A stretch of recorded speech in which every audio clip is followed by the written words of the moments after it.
মাশাআল্লাহ সমবেত গুণী সুধী দিন দরদ ইসলাম দরদি আমার ভাইরা, দূর দূরান্তে অবস্থিত মা বোনেরা, মুআজ্জাজ মোহতারাম উলামায়ে ইকরাম হাজিরানে মজলিস, বিশেষ করে আজকের জলসার মুনতাজিমিন হযরত, কমিটি সাহেবান, সংগঠনের ছেলেরা, আপনাদের সকলকে এই সুন্দর সময় অন্তর থেকে জানাই আন্তরিক মোবারকবাদ ও সালাম। চিন্তা করছিলাম কি বিষয় নিয়ে আলোচনা করবো। ইসলাম এমন একটা ধর্ম যেটাকে নিয়ে আলোচনা করে শেষ করা সম্ভব নয়। একটা বিরাট বিশাল ধর্মের অপর নাম হচ্ছে ইসলাম। একদিকে যেমন আপনার সাংসারিক জীবন, পারিবারিক জীবন, আন্তর্জাতিক জীবন, রাজনৈতিক জীবন, আপনার আমার চলাফেরা, উঠা বসা, প্রবর্তন, সংস্কৃতি, কালচার, এই সব শিক্ষাতে আমার এই গ্লোরিয়াস ক্রিশ্চিয়ান, এটা হলো আমার ইসলাম।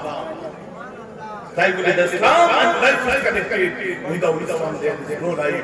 Life without Islam empty and meaningless. এক কথায় ইন্না দ্দীন ইনদাল্লাহি ইসলাম। আপনারা বাড়তি কথাবার্তা না বলি আমার দিকে লক্ষ্য করুন। এটা বিশাল বড় সেকশন, লার্জ সেকশন। ইসলামকে আমি ধর্ম হিসেবে পেয়েছি, আমার সৌভাগ্য। কিন্তু ইসলাম কথার অর্থ হলো শান্তি। সমস্ত ধর্ম শান্তির উপরে চলে, সমস্ত ধর্মের মধ্যে ইসলাম আছে। তাই যারাই শান্তি নিয়ে চলে তারাই কিন্তু ইসলামকে ভালোবাসে। শান্তি এই বিশাল সারা ধর্মের, আপনি বলবেন যে আপনি বললেন যে আমাদেরকে রাজনৈতিক জীবনে ইসলাম দেয় না, নিশ্চয় দেয়। কারণ আপনাদেরকে বলতে আমি ভালো লাগছে ঘুরতে, ইসলামের নবী মুহাম্মদ সাল্লাল্লাহু আলাইহি ওয়াসাল্লাম আমার রাসূলকে একজন তাপসের চোখে দেখুন, বিশ্বের শ্রেষ্ঠ তাপস ছিলেন আমার রাসূল। একজন জ্ঞানী চোখে দেখুন, বিশ্বের শ্রেষ্ঠ জ্ঞানী ছিলেন আমার রাসূল। একজন সাধকের চোখে দেখুন, বিশ্বের শ্রেষ্ঠ সাধক ছিলেন একজন আমার রাসূল। আলেমের চোখে দেখুন, বিশ্বের শ্রেষ্ঠ আলেম ছিলেন আমার রাসূল। রাষ্ট্রনায়কের চোখে দেখুন, বিশ্বের শ্রেষ্ঠ রাষ্ট্রনায়ক ছিলেন আমার রাসূল। আমার রাসূলকে নবী চোখে দেখুন, নবী কুলের শিরোমণি রাসূলদের সরদার ছিলেন আমার রাসূল। ওকে, আমার রাসূলের জীবনকে নিয়ে আলোচনা করে শেষ করা যায়। লিডারশিপ শুনলে অবাক হয়ে যাবে। আমার রাসূল এক সময় মক্কার দুর্গম পথ দিয়ে হেঁটে যাচ্ছে। হযরত আনাস রাদিয়াল্লাহু আনহু আল্লাহর রাসূলকে পেছন পেছন ফলো করতে আরম্ভ করলেন। রাসূলকে ফলো করছে। আমার রাসূল বলছে, আনাস আমাকে থাকতে দাও, এভাবে আমি ফলো করো না। বলছে চতুর্দিকে শত্রু, আপনাকে যদি অ্যাটাক করে দেয় আপনাকে ফলো করছে না। বলছে আনাস, আমার আল্লাহ আমার জন্য যথেষ্ট, তোমার প্রয়োজন হবে না, যাও। আনাস বলল, আমি রাসূলকে জিজ্ঞেস দিলাম, কিছুদূর যাওয়ার পরে আমি রাসূলকে ফলো রাখছি, আমি দেখলাম একটা গরীব গোরাবা সান্ডা মুসলমান শক্তিশালী মানুষ আমার রাসূলকে পেছন দিক থেকে অ্যাটাক করে দিয়েছে। আর রাসূলের কাঁধে যে একটা চাদর ছিল, নজরান দেশের চাদর, ওই চাদরটা পেছন থেকে পেঁচিয়ে ধরেছে কার? আমার রাসূল। ওটাকে পেঁচ দেয়, জবরদস্ত শদীদাতান, গায়ে জোরে পেঁচ দেয়, এক সময় কান মারে আমার রাসূল জমিনে পড়ে যায়। এই পরিস্থিতিতে আনাস নিজেকে ঠিক রাখতে পারেনি।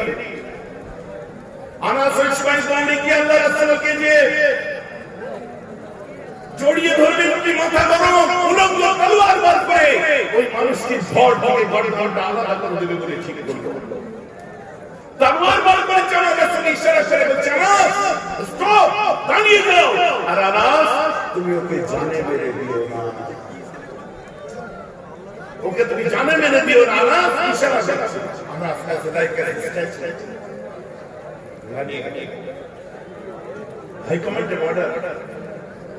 এই অবস্থা দেখে ওই গরীব মানুষটা আল্লাহ রাসূলকে যে জড়িয়ে ফেলে দিয়েছে, আমার কাছে বলছে,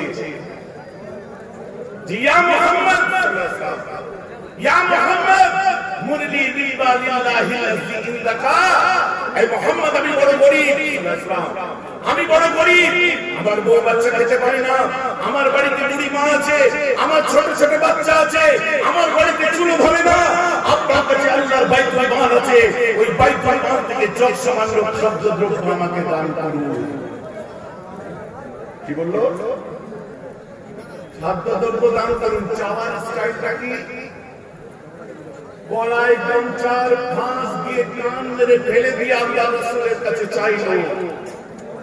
এখন আমি যদি জনগণকে একটু বিচার চাই, আপনারা যাদেরকে ভোট দিয়ে এমএলএ করেছেন, আপনারা যাদেরকে ভোট দিয়ে এমএলএ করেছেন, যাদেরকে নেতা করেছেন, যাদের জন্য জান দেবো বলে বলে চিৎকার করছেন, যাদের জন্য কেউ কেউ দুধো ভরে দিয়েছে, দুধো, বুঝতে পারছেন না? পোলিও পোলিও বুঝেন? যাদের জন্য দুর্ভোগ ভরে দিয়েছে, মেরে দিয়ে চিৎকার করছেন। আমি যদি বলি এই রাস্তা করে আমি মেহরাবের দিকে হেঁটে যাবো, আর আমার গলায় কালচার খরচ নিয়ে করে যদি প্রাণ মেরে ফেলে দিয়ে বলি মেহরাব তুমি অনেক টাকা আমাদের কাছে নজরানা নাও, 1000-1500 টাকা তোমার খরচা, 25-30 হাজার টাকা তোমার নজরানা নিয়ে যাও, আজ আমি খেতে পাচ্ছি না, আমার বাড়িতে চুলো জমে না, আমার বাড়িতে খাদ্য নাই, তোমার কাছে অনেক টাকা আছে, তোমার গাড়ি আছে, বাড়ি আছে, বিল্ডিং আছে, সব গ্রামের মানুষ তোমার গাড়ি বাড়ি বিল্ডিং দেখতে যায়, আমাকে কিছু দান করো। গলায় গামছা দিয়ে যদি টান মেরে ফেলে দিয়ে আমার কাছে চাই, এই স্টাইলে জমিনে আছাড় করে রাজসভায় ফেলে দিয়ে চাই, আমি কি দেবো? আপনারা বলুন, আপনারা দেবেন? কোন এমএলএ দেবে? কোন এমপি দেবে? কোন দাদা দেবে? দূরের কথা, এমন দেবে দুদিন পরে ময়লা খাল থেকে, ওই যে পচা খাল, ওই পচা খাল থেকে উদ্ধার হবে। ভুলে গেছি আমরা আমাদের জগৎ,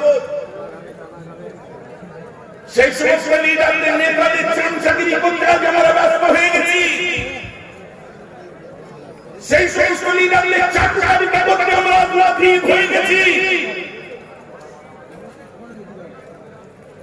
তাদের জন্য চিৎকার করছি, চাকরি করছি আমরা, কিন্তু আজ আমরা আমাদের নিজেদের সত্তাকে ভুলে গেছি, আজ আমাদের নিজেদের গায়রাতকে আমরা ভুলে গেছি, আজ আমরা ভুলে যাচ্ছি যে তারা বাড়তে বাড়তে এত উঁচু জায়গায় পৌঁছে যাচ্ছে যে আমাদের ধর্মীয় সভা, আমাদের ইসলামিক জলসা, আমাদের কোরআনের সভা, রাসূলের সভাগুলোর উপরে নিষেধাজ্ঞা জারি করছে, কোথায় 144 করছে, কোথায় পারমিশন দিতে বারণ করছে, এদেরকে আমরা এত উঁচু জায়গায় পাঠিয়েছি।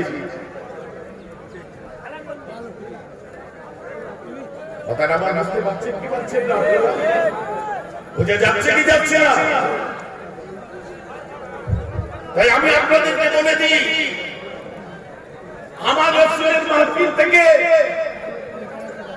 আমাদের প্ল্যাটফর্ম মঞ্চ থেকে আমরা আমাদের দাবির কথা বলি, আমরা অন্য কোনো মঞ্চে গিয়ে বলিনি, অন্য কোনো প্ল্যাটফর্মে বলিনি, সাবধান করে দিচ্ছি তাদেরকে যারা এই বাড়িতে ধৃষ্টতা দেখাবে, আপনারা যারা মনে করবেন জোর করে জবরদস্তি করে রাসূলের মাহফিলকে বন্ধ করব, কোরআনের মাহফিলকে বন্ধ করব, আমরা নবীর মাহফিলকে বন্ধ করব, আপনাদেরকে চেতাবনী দিচ্ছি, সাবধান করে দিচ্ছি, এ ধরনের ধৃষ্টতা দেখাবেন না। দৈত্যের ভান যেদিন ভেঙে যাবে সেদিনে বেলুড়ে গিয়ে প্রতিটা মুসলমান আপনাদেরকে মুখের মধ্যে জবাব দিয়ে ছেড়ে দেবে।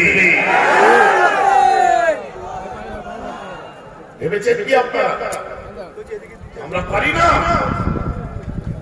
আপনারা জানেন না 30% ভোট ঘটনা হয়, মানুষের মগজ ধুলাই করছেন, মুসলমানরা ভাগাভাগি করে দিচ্ছে, বিজেপি আসবে। আপনাদের খেয়াল ছিল না যখন মুকুল রায় চলে গেছিল তখন মনে হয় না বিজেপি আসবে? যখন সঙ্গ সাথে চলে গেল তখন মনে হলো না বিজেপি আসবে। গতকাল শুভেন্দু অধিকারী দুটো পদ ছেড়েছিল, মন্ত্রিত্ব ছাড়লো, ভয় করলো না বিজেপি আসবে। উত্তরবঙ্গের এমএলএ বিজেপিকে যে জয়েন করলো তখন দলের ক্ষতি হলো না। মুসলমান লীগের দাবি চলবে, চিৎকার করলে বিজেপি এসে যাবে, জুজুর ভয় দেখাচ্ছেন তাই না? মুসলমান লীগের কথা বলতে গেলে তার ভাগাভাগি করছে তাই না? সরাসরি সেমিফাইনাল খেলে দিয়েছেন আপনারা, ফাইনালটা আমাদের ঘরে খেলতে চাচ্ছে। একটা থেকে দুটো হলো, দুটো থেকে 18টা হলো। গত পঞ্চায়েত নির্বাচনে অন্য দলকে নমিনেশন করতে দিলেন না, কোয়ার্টার ফাইনাল থেকে সেমিফাইনালে তুলে দিলেন, সেমিফাইনাল থেকে ফাইনালে তুলে দিয়েছেন, এখন ডাইরেক্ট সেকেন্ড পজিশনে এনে দিয়েছে। লাস্ট গেমটা বা সুন্দর চাঁদ, হ্যাঁ লাস্টেরটা আমাদের ঘরে ফেলে দিলেন, ওরা ভাগাভাগি করলো বলে তাই হলো।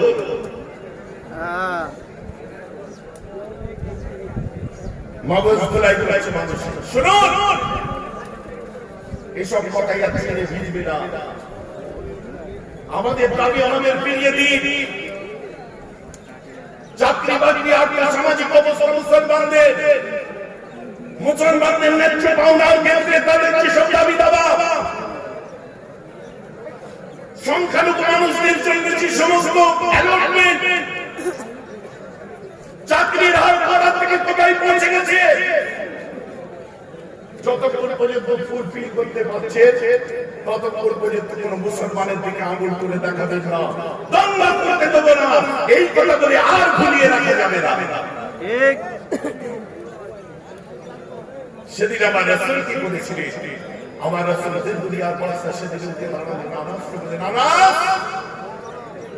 মাফ করে দে বাবা, মাফ করে দাও। আনাস বলছে হুজুর আমি মাফ করে দেন না, হুজুর আমি মাফ করবো না। ইসলামের ইতিহাসের কলঙ্কিত দিনের রচনা হতে চলেছিল, আপনার কিছু হয়ে গেলে আমাদের কি হতো? ওই সময় আমার রাসূল বলছে মাফ করে দে, আমি খুশি হব। আনাস যখন মাফ করে দিয়ে কাঁদলেন, আমার রাসূলকে বললেন এত বড় মনটা মনের মধ্যে রেখে দিয়েছিল, আপনার কাছে ওরা টাকা দিয়েছে, আপনাকে আঘাত করেছে, আপনাকে মেরেছে, তারপরেও হুজুর আপনি আমাদের জন্য দোয়া করেছেন। হুজুর বড় আফসোস লাগে, বড় কষ্ট লাগে, সত্যি আপনি বেশক রাহমাতুল লিল আলামিন, আপনার কোনো তুলনা হয় না হুজুর, আমি ওকে মাফ করে দিলাম। আমার রাসূল বলছে সুম্মা যাহিকা সুম্মা আমারা হুজুর ইতাইন, আমার রাসূল হেসে উঠে বললেন ওরে ওরা যতই আমাকে কষ্ট দিই, ওরা যতই আমাকে আঘাত দিই, যাও সোজা চলে যাও বাইতুল মাল থেকে একটা বড় গ্রুপকে ওভারলোড করো আর বেচারা গরীবটার বাড়িতে পাঠিয়ে দাও। সুবহানাল্লাহ। মার খাওয়ার পরে বললেন গরীবের বাড়িতে পাঠিয়ে দাও। আর আপনাদের এই এলাকাতে একটা ঘটনা ঘটেছিল, আমি শুনেছি। আপনাদের কাছাকাছি একটা ঘটনা ঘটেছিল, আবার দিয়া তো দূরের কথা, পাঠিয়ে দিয়া তো দূরের কথা,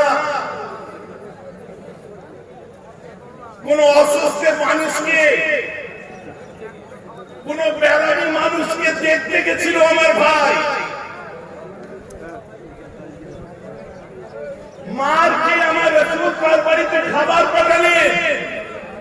আর আপনারা তো খাবার পাঠানো দূরের কথা, একটা অসুস্থ মানুষের ট্রিটমেন্ট করা তো দূরের কথা, তার পাশে দাঁড়ানো তো দূরের কথা, বরং তাকে দেখতে আসলো আমার ভাই, আর সেখানে হঠাৎ করে আক্রমণ করে দিলে। আজ এখানে সেসব মিডিয়াগুলো বসে আছে যারা মার খেয়েছে, যাদের ক্যামেরা ভেঙেছে, যাদের পিঠে এখনো ক্রস দেওয়ার পরে দাগ পড়ে আছে। আপনারা আজকে যদি মুসলমানদের মধ্যে এই ধরনের ভেদাভেদ নিজের এলাকায় নিজের মানুষদের উপরে চড়াও কেউ মারামারি করতে চাইনি, তাহলে বাংলার মানুষ নিশ্চয় আপনাদের মতো লিডারগুলোকে জনগণের থেকে অবশ্যই অবশ্যই বিচ্ছিন্ন করে ছেড়ে দেবে।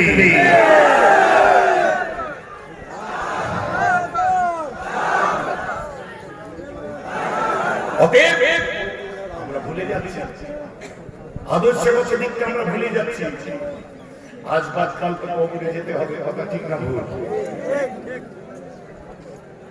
গ্যারান্টি দিতে পারেন চিরতরের মতো আমি পৃথিবীতে রয়ে যাব?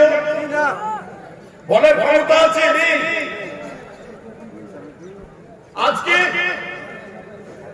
পরিকল্পনা করা হচ্ছে, চক্রান্ত করা হচ্ছে। কেন আজ সংকট আসছে? কেন আজ নতুন করে পীড়িত করতে যাচ্ছে আমাদের সাথে? আজ আজ ভালোবাসা করছেন আমাদের সঙ্গে, এসব খবর খবর দিচ্ছেন কেন? এতদিন মনে ছিল না? এতদিন আমরা মরেছিলাম, বেঁচেছিলাম না? এতদিন পরে মনে পড়লো যে না, আরো কেউ আছে, যে কথা শুনতে হবে, কারো আওয়াজ আমাদের শোনা দরকার। প্রতিনিধিত্ব করতে এসেছি সমাজের মধ্যে, তাদের আলোচনা কথাবার্তা, তাদের ভাবনা চাওয়া পাওয়াগুলো আমাদের জানতে হবে। এতদিন পরে মনে পড়লো।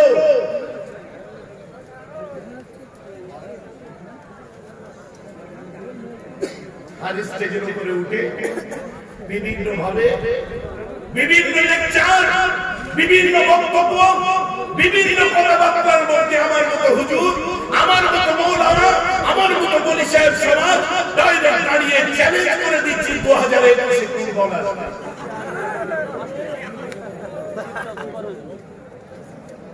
আর তোমরা দুটা মুসলমানের দল হই হই করে দৌড়চ্ছ তাদের দিকে। যদি এখন আর দৌড়ই না, এখন নেতাকে লিডারকে দিয়ে লোকে আসে। আবার অনেকে উদ্যোগ করছে আপনাদের নিজেদের মধ্যে এত ঝামেলা হলে কোথায় থেকে যাব। আপনাদের এই কথাটা তো আমার কথা। আজকে যদি আমার কথা শুনতে পারে আমার ভাই, তো আপনার বাড়িতে আপনার কথা কেন শুনছেন আপনার ভাই? কেন দেওয়া হয় না তাদেরকে? কেন বলেন যে আমার বাড়িতে যোগ্য ছেলেরা আছে? কেন বলা হচ্ছে বারবার যে এক জঙ্গলে দুটো রাজা হতে পারে না? কোন সাম্রাজ্যের কথা শোনাচ্ছেন সাহেব? তাই জন্যই তো আমি বলেছিলাম যে আপনাদের যে আলোচনা করার দরকার, বোঝানোর দরকার, তারা ছোট, তারা ভাইপো, তারা ছোট ভাই, তাদেরকে ডেকে নিয়ে ঘরের মধ্যে বসে কানটা ধরে বড় চাচা হিসেবে চড় মেরে বুঝান।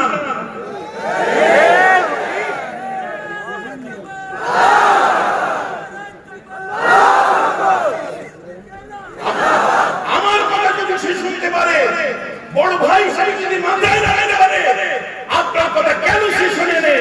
কেন শুনবে না? আপনারা নিয়ে তাকে বসে ঘরের সমস্যা ঘরে দাঁড়িয়ে আমার মুজাদ্দিদের জামানে সিলসিলার আলেমদের মধ্যে অল্প কিছু মানুষের মধ্যে ভেদাভেদ সৃষ্টি করা কেন হচ্ছে? এই জবাব বাবা হুজুরের সৈনিক হিসেবে 1921 সংগঠন জমিয়ত উলামায়ে বাংলা জেনারেল সেক্রেটারি হিসেবে এই জবাব আমি চাইছি। পারলে জবাব দেবে, সিলসিলাকে নিয়ে কেন ছেলে খেলা করছে?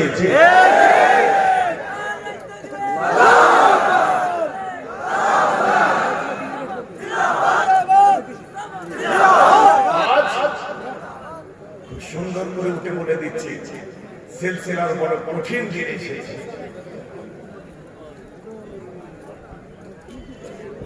বলে দিচ্ছেন সিলসিলার কঠিন দিন এসেছে। আমি মেহরাবাদ বলে দিলাম শুরু, মুজাদ্দিদের জামানের সিলসিলার বড় কঠিন দিন আসেনি। কঠিন দিন যদি আসে তো আপনাদের এসেছে। কারণ মুজাদ্দিদের জামানের সিলসিলা কোন পীরজাদের উপর বেস করে নয়, কোন হুজুরের উপর বেস করে নয়। মুজাদ্দিদের জামানের সিলসিলা কোন মেহরাব সাদিকের উপর ডিপেন্ড করে না। যতক্ষণ পর্যন্ত সিলসিলার ফরফরা আলে ওলামারা যারা আছে, কলম ধরতে যতক্ষণ পারবে যারা সিলসিলার জন্য প্রাণ দিয়েছে, জিহাদ করেছে, বাহাদ করেছে, আলে ওলামারা যতদিন একজন বেঁচে থাকবে, মুজাদ্দিদের জামানের সিলসিলা কালো জিন্দাবাদ ছিল, আজ জিন্দাবাদ আছে, কিয়ামত পর্যন্ত জিন্দাবাদ হয়ে যাবে।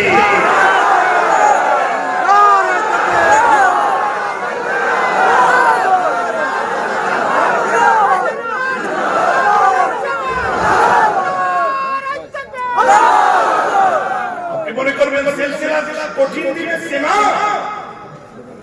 সিলসিলার ফার্ম করেছে না, ফাটল আপনার মধ্যে ধরতে পারে, কঠিন দিন আপনার আসতে পারে, সিলসিলার আসেনি।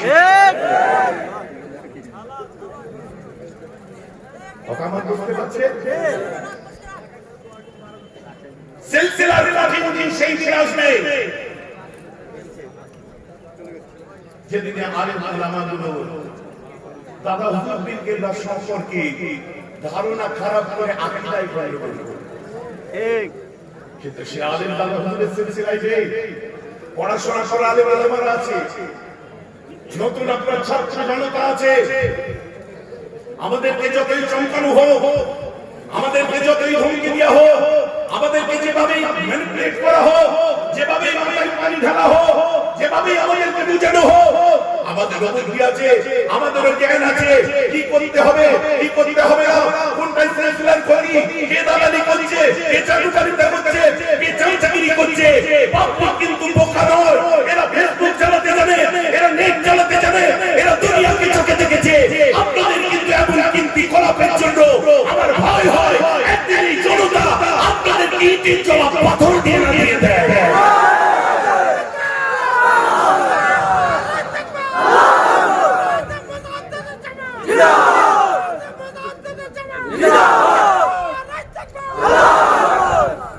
কথা বুঝতে পারছেন না? আমাদেরকে সাবধানতা অবলম্বন করতে হবে, আমাদের সংযত হতে হবে। মুখেতে দাদা হুজুর আর দিলের মধ্যে দিদি হুজুর।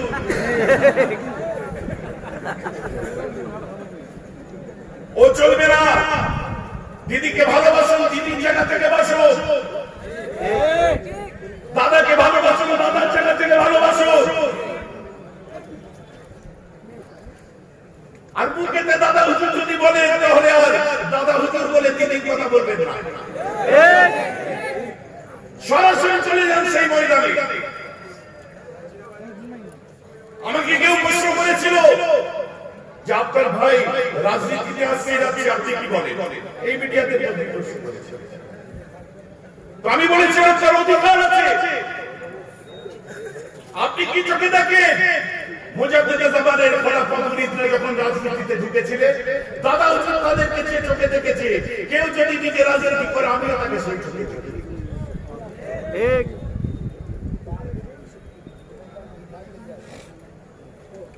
ভাইজান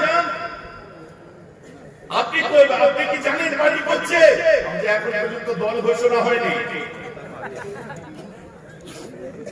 দল ঘোষণার আগে যদি এত লাফাও, ঘোষণা করে কত লাফানো।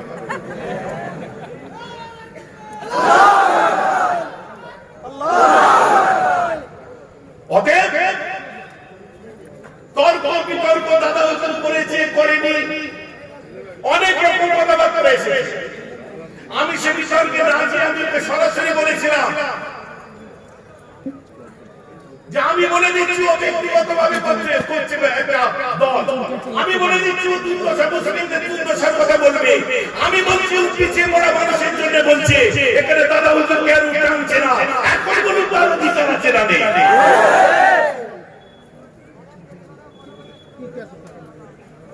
শ্বাসরুদ্ধ করার মানসিকতা আছে। বলছে আমরা চাল দিয়েছি, বলছে আমরা জব কার্ড দিয়েছি, বলছে আমরা এই দিয়েছি ওই দিয়েছি। আপনি দেওয়ার আগে একটা কাগজে লিখে দিই যে এগুলো আপনারা যারা পার্টির ঝান্ডা হাতে নেবে তাদেরকে দেওয়া হবে, লিখিত নোটিশ দিয়ে তারপরে দিই। আর যদি বলেন না এগুলো সবাইয়ের জন্য, ওকে দিয়েছেন বলে কোনো দয়া করে দিই, ওটা আমার পাওনা, আমাকে দিয়েছেন ভিক্ষা দেখাতে।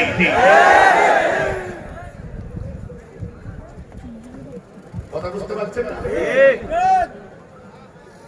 যেমন মুসলিমদের জন্য ভেবেছে, যে দল ভেবেছে, আমরা তাদের নাম করেছি। কংগ্রেস ভেবেছিল নাম করেছি, সিপিএম ভেবেছে নাম করেছি, দিদি ভেবেছিল নাম করেছি। তার মানে এই নয় যে আমাদের জন্য ভাবতে গিয়ে, আমাদের ললিপপ দেখিয়ে সরে পড়লেন, তখন চুপ করে থাকবো, সে বোকা মুসলমান আর নেই। আফসোস লাগে, দুঃখ লাগে। মুসলমানদের রক্তে কোনোদিন গাদ্দারি লেখা ছিল না। হতে পারে তারা আদিবাসী, হতে পারে দলিত, হতে পারে তারা অনগ্রসর, তাদের রক্তে কোনোদিন কিন্তু গাদ্দারি লেখা নেই। মুসলমানদের রক্তেও গাদ্দারি লেখা নেই। স্বাধীনতার উপরে গুজরাটের ইতিহাস বলে দেখে নিন, আজকে ওরা যে রাজত্ব করছে মুসলমানদের 67% সম্পত্তির উপর রাজত্ব করছে। মহাত্মা গান্ধী এদেরকে সত্যি বলেছিল, তাই সরেছে এক কথার উপরে, কিন্তু এরা গাদ্দারি করেনি। আর বারবার আমাদের কাছে দুয়ো তুলে দেওয়া হচ্ছে, জয় তোমরা দ্বিতীয় শ্রেণীর নাগরিক হিসেবে থাকো, তা না হলে তোমরা দেশ ছেড়ে চলে যাবে। ভাড়া চেয়ে নাকি আমরা, ভাড়া চেয়ে নাকি আমরা? আমাদেরকে রেশন কার্ড দিয়েছেন, ভাড়া চেয়ে বিল দেন নিয়ে মাথায় রাখে। আমাদের আধার কার্ড দিয়েছেন, দেশের নাগরিক হিসেবে কোনো ভাড়া চেয়ে বিল দেন নিয়ে আপনারা মাথায় রাখবেন। কারণ এই জন্য এই মাটিতে আমি জন্ম নিয়েছি, আমার নারীকাল এই মাটিতে পিতা আছে। এই মাটির মধ্যে আমি খেলাধুলা করেছি, মায়ের কোলে বসেছি। এই মাটিতে আমরা নামাজ পড়ছি, সেজদা করেছি আল্লাহকে। এই মাটিতে মরবো, এই মাটিতে জানাজা হবে, এই মাটিতে কবর হবে। যতক্ষণ মুসলমানের এক কবর থাকবে, ততক্ষণ পর্যন্ত ভারত সাক্ষ্য দেবে মুসলমান আমায় ভালোবেসেছে, তাই মুসলমানকে আমি আমার বুকে কবর করে রেখে দিয়েছি। আজ তাদেরকে কোন চোখে দেখছেন আপনি? আগের দিকে বলেছিলাম, আমি আবার বলে দিই, জনসন ফার্স দিয়ে কান চুলকাচ্ছেন, চুলকা মুরগির পাখনা দিয়ে কান চুলকাচ্ছেন, চুলকা হাঁসের পাখনা দিয়ে কান চুলকাচ্ছেন, চুলকা, কিন্তু বাঘের লেজ দিয়ে কোনোদিন কান চুলকাবার চেষ্টা করবেন না। কারণ এরা শুয়ে থাকে, ঘুমিয়ে থাকে। এরা যেদিন বর্জন করবে, এদের ধৈর্যের বাঁধ যেদিন ধরবে, আপনাদের সেই বাঁধ ভাঙা জোয়ারে ভাসিয়ে সিন্ধু নদীর তীরে ফেলে দেবে।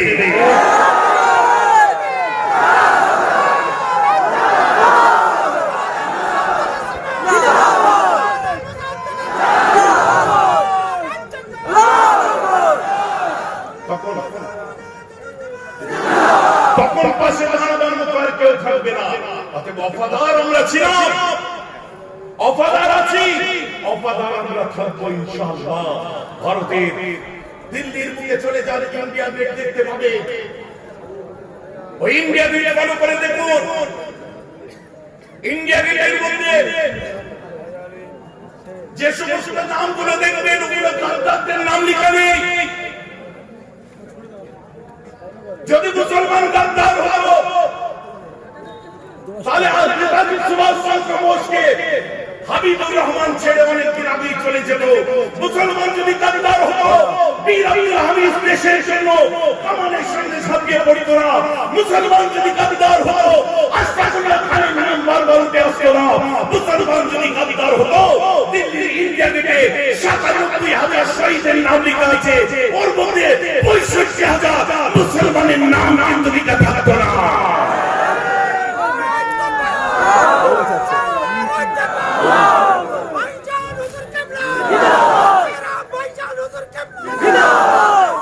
মুসলমান গাদ্দার ছিল না, আপনারা এদেরকে মেরে মেরে মেরে মেরে খা করে দিয়েছেন।